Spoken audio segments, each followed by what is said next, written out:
Assalamualaikum warahmatullahi wabarakatuh. Jumpa lagi dengan video bengkel logika. Kali ini kita bahas tentang transformator. Nah, jadi transformator itu ada yang CT, ada yang nol. Nah, kalau CT biasanya pilihan kabelnya ada 3, di tengahnya 0, kiri dan kanan, tegangan yang seimbang, misalnya 6, 6, 9, 9, 12, 12. Nanti dibangun atau dibuat punya arah yang konsepnya CT juga, yaitu plus minus. Jadi plus dengan minus di tengah itu menjadi 0, plus atas itu menjadi tegangan plus. Jadi sebetulnya dua buah power supply digabung menjadi satu, sehingga didapatkan tegangan yang sama kiri dan kanan. Jadi tidak menggunakan satu tegangan untuk dua jalur audio, misalnya kiri dan kanan. Katakanlah kita menggunakan langsung tegangan 12 volt, maka kiri dan kanan itu tetap mendapat tegangan 12 volt. Hanya saja konsepnya menurun performa dari rangkaian, karena rangkaian itu dibangun dengan menggunakan sistem tegangan plus minus dan 0. Nah, pada video kali ini, ini hal yang sebetulnya sudah banyak juga dibahas. Nah, jadi pada saat kita mempunyai sebuah trafo, katakanlah ini sekitar 1 ampere. Nah, ini 1 ampere. Nah, jadi ada dua konsep, bisa 2 ampere, bisa 1 ampere, tapi saya menyampaikan ini 1 ampere. Oke. Nah, ini dengan performanya dari bahan yang sama, tip polytron kita copot.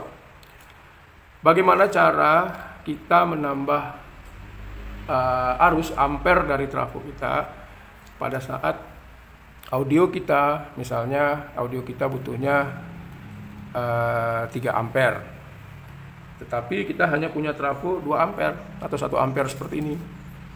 Nah, jadi kita bisa menggabungkan dua buah trafo dengan konsep dihubungkan secara paralel, maka nanti arusnya bisa mencapai 2 ampere tambah 2 ampere, 4 ampere. Kalau 1 ampere maka jadi 2, menjadi 2 ampere. Nah, ada nggak syaratnya ketika kita menggabungkan trafo begitu? Syaratnya ada, yaitu karakteristik dari trafonya harus sama. Kalau tidak sama, arti karakteristik sama itu apa? Ukuran ampernya. Jadi jangan satu yang besar, satu yang kecil. Misalnya ini 1 ampere, ini 2 ampere, maka kembali kepada konsep teori bahwa arus itu akan mengalir ke potensial yang lebih rendah. Maka nanti saling mengisi. Dari trafo ini mengisi kemari, maka akan timbul yang namanya dengung, noise. Nah, yang paling pas atau tepat supaya tidak terjadi noise, maka kita harus tahu karakter dari trafo tersebut. Karakter yang bisa kita hitung dengan alat-alat rumahan ini adalah menghitung berapa nilai resistansi trafo ini dan berapa trafo yang ini. Jadi alat ukur saya juga masih terbatas, dan kemudian saya menggunakan apa adanya dulu sampai ya bisa berkembang.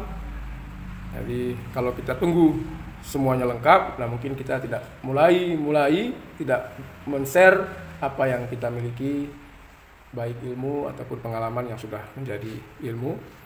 Nah, jadi di sini saya mainkan aja dengan apa yang ada. Jadi tidak saya tunggu-tunggu lagi. Nah, yang kembali ke topik kita tadi. Nah, kita ukur nilai resistansinya, kita arahkan ke nilai paling kecil pertama. Trafo pertama kita ukur 3,9. Jadi kalau AVO-nya memang kurang oke ya, berubah-ubah nilainya, Nah, ini yang bikin kita kadang-kadang pusing. Tapi ya jangan menyerah, kita terima saja. Nah, ini kurang lebih 1,8. Nah, yang satunya lagi kita ukur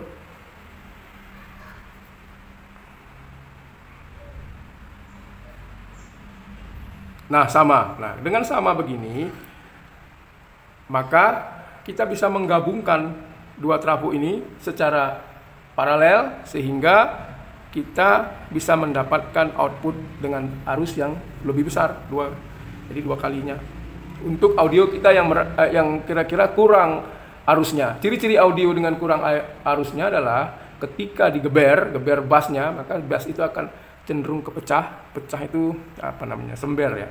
Tetapi kalau arusnya pas-pasan, pecahnya itu tidak kentara, tetapi bassnya itu nggak padat gitu, nggak apa ya istilahnya horek, saya nggak ngerti itu.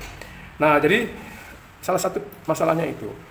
Yang kedua, ketika arus kita kecil, kurang dari spesifikasinya, maka suara tweeter high frekuensinya itu cenderung tidak putus, tidak cut off, tidak kalau dengan mulut tidak gitu, jadi pecah suaranya itu nggak enak, seperti kaleng-kaleng ya, tidak lembut. Kadang suara simbal, suara hi-hat, suara snare drum, nah itu kan ada treble-treblenya. Nah itu kalau nggak pas audionya dengan arus, salah satu penyebabnya arus itu tidak persis suaranya berubah. Nah, jadi kemudian kita cek impedansi.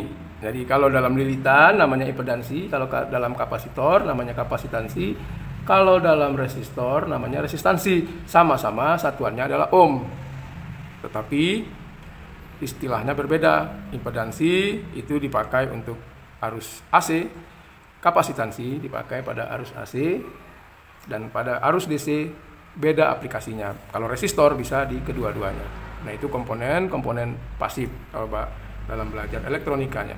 Nah, kita ukur trafo yang pertama, nilai impedansinya atau ya, kebesaran 225. Oke, yang satu 225, yang satu lagi,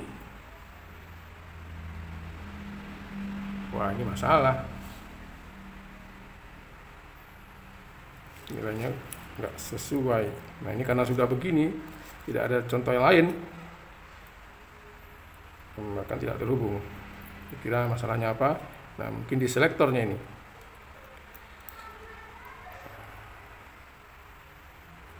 Nah, oke, berarti karena ininya bermasalah, saklar on off-nya ini, saklar 110 220-nya.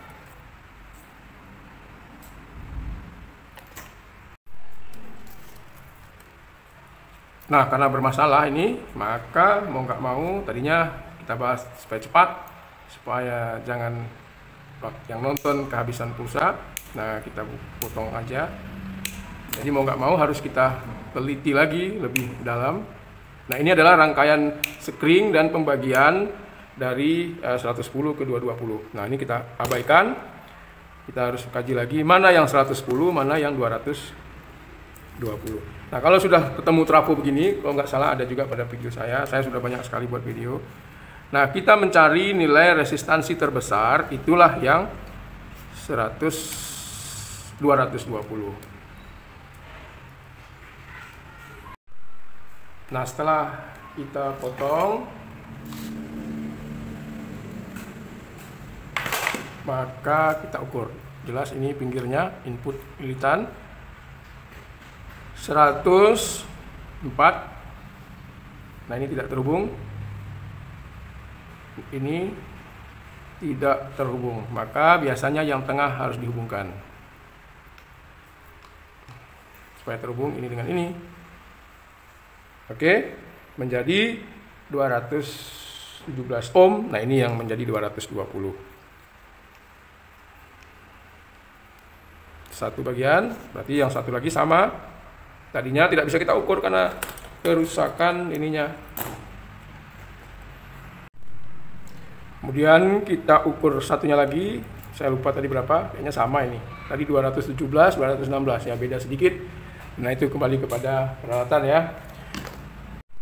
Nah, sekarang kita ukur output tegangannya berapa. Hati-hati, kerjaan begini jangan sampai kontak. Sekarang kita metodenya. Kemudian kita ukur satunya lagi. Saya lupa tadi berapa, kayaknya sama ini. Tadi 217, 216 ya, beda sedikit. Nah, itu kembali kepada peralatan ya. Kita coba lagi. Sekarang kita metodenya. Nah, kemudian dalam pemasangannya, outputnya perhatikan lagi. Input masuk dengan input masuk digabung di paralel. Nah, ini dia. Lalu output dengan outputnya. kiri dengan kiri, kanan dengan kanan. Nah, kemudian kita ukur, kita coba hubungkan tegangannya, harusnya 12. Nah, ini boleh bolak-balik. Nah, 11,67. Nah, jadi kita berhasil. Kemudian dipegang, setelah berapa detik hidup dipegang, apakah bergetar atau menimbulkan panas. Nah, ini tidak ada masalah. Artinya penyambungan trafo ini sudah oke, tinggal dipasang pada peralatan. Jadi yang bertambah itu adalah harusnya tegangannya tetap pada saat trafo itu dihubungkan secara paralel.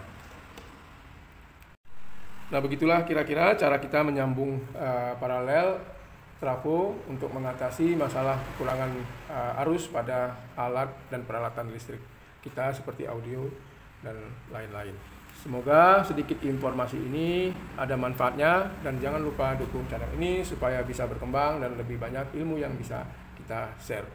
Assalamualaikum.